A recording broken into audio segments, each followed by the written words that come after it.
And he done fucking showed up. Gave her an epidural, was like, I don't think it worked. Good thing that's in my video. What? Alright.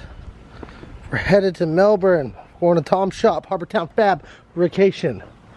And I've got this junked up V8 in the back of my truck along with the heads and some other goodies to take to Tom to figure out what we're going to do. In other news, this body kit is fitted. It's not tight, but it's on there. Like it just has to be like cinched up and pulled together. But yeah, big thanks to Matt for doing that. And we got a 2-hour drive ahead of us. We're gonna talk to Tom a little bit and I'm gonna let the camera roll while we talk and come up with a game plan for what we're gonna do with this thing.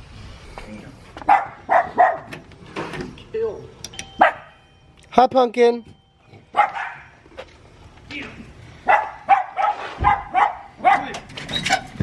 Hello, you little monsters. Hello, hello, hello, hello. What's up? What's up? It's good that you cleared out all the space for my engine right here in the middle. I like how they run in. Tom, dude, my engine blew up. Have you heard? Have you heard the news? I heard the news. What is it? What?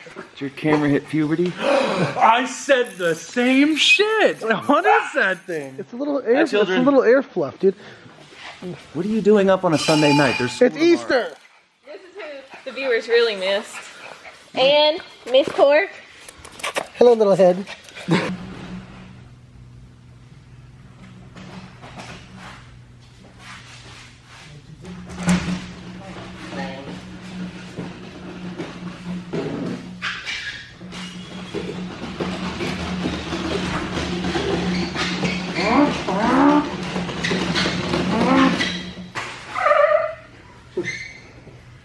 All right, we made it to Harbortown. It's kind of late, but engine is here, back home where it all started. And Tom is going to talk a little bit on camera. And now that he has all the parts here, he can kind of like look at it and try and diagnose what may have happened and give you guys an idea. That way people don't throw out like crazy accusations like, oh, it was the engine builder, or oh, it was the tuner. There is such a thing as mechanical failure, and there are weak points. My heads were used.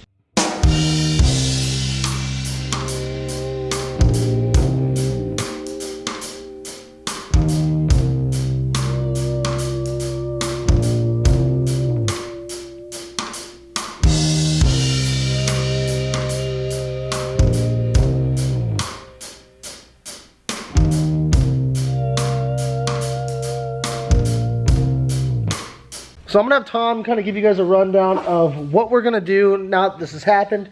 We're on a time crunch, which sucks. Tom has a lot to do, but we're not gonna go too crazy. That way we have the time to get this done. And he's gonna tell you what could have caused this, which he hasn't really gone too far into it, what couldn't have caused this. Right. So, because everybody has their speculations on whether it's the engine builder or the tuner. But first off, if you want to come over here, we'll show them on this piston right here. If you look at the piston, there's only two things that'll melt the piston: lean fuel conditions and too much timing.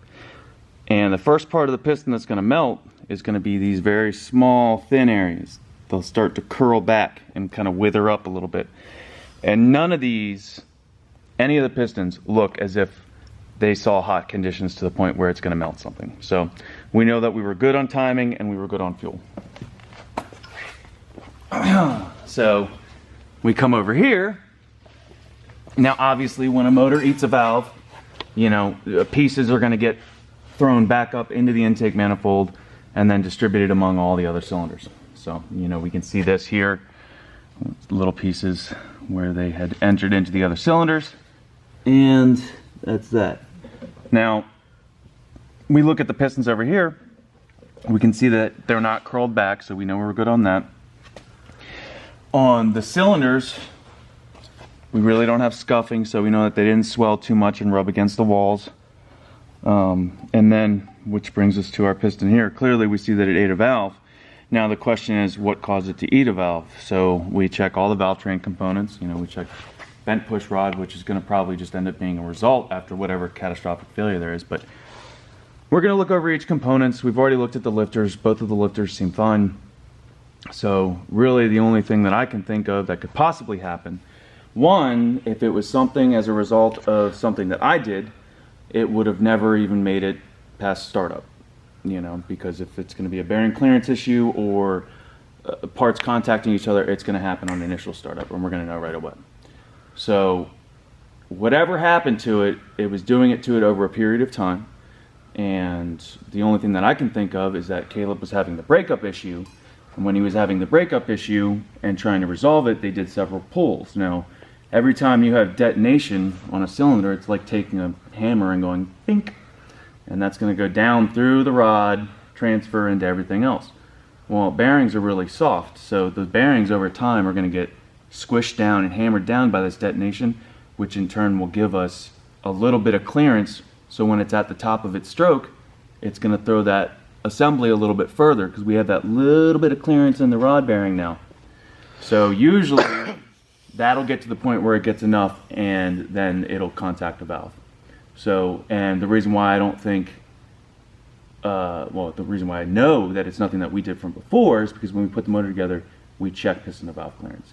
You know, we check everything to make sure it's within specification of what I want it to be, and to make sure that there's going to be no contact. So, from what it says so far, I think we're going to take this apart, and we're going to see damage to the rod or rod bearings, most likely rod bearings, and that's going to be how it kind of set off the whole chain of events.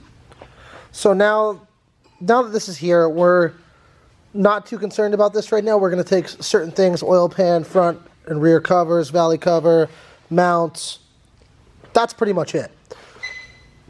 In our short downtime here, so we can get back on the track, back to the season as fast as possible, what do you think our best move is? Because I've explained what I think our best move is, and I want to see if we're on the same page.